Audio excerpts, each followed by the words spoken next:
There are toxic women around us too. A man dies by suicide after being harassed for money from his wife and her family.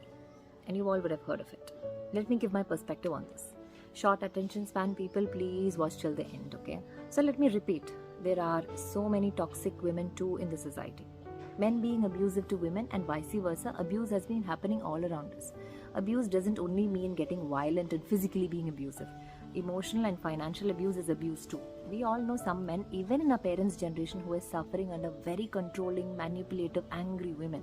Unfortunately, it's only now that women themselves have started working on their mental health and healing and are able to spot toxic men and toxicity in general and are speaking up for themselves, getting separated or divorced, etc.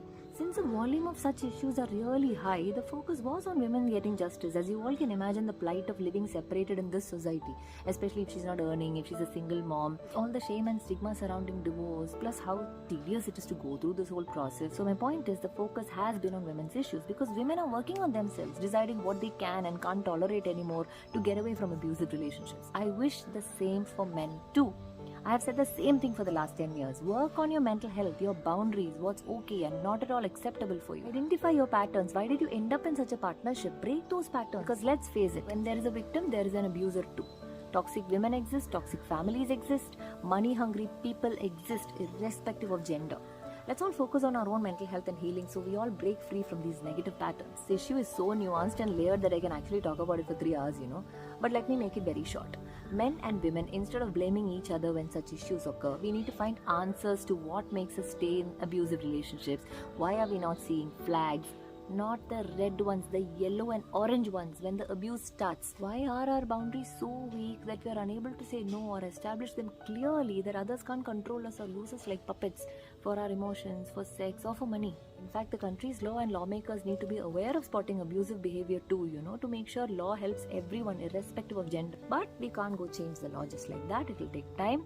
What can we do in the time being? Work on yourself, everyone. When challenges come, seek help, especially men. Like women come together for each other, you guys come together for each other. Create your healthy brotherhood so you get your community support to not feel alone in your life's challenges. You need to feel free to cry, show your vulnerabilities and speak up for what you feel is injustice too. You might have a very hurt inner child in you too. A boy who's angry at the society, at their own family, at their father, mother, who can't trust women, who doesn't understand healthy relationships. Is that boy living your adult life today? Ask yourself. See, all this is possible only if you work on yourself. Let that inner work begin. And with you too. Let's work together so that we can avoid such incidents happening in future.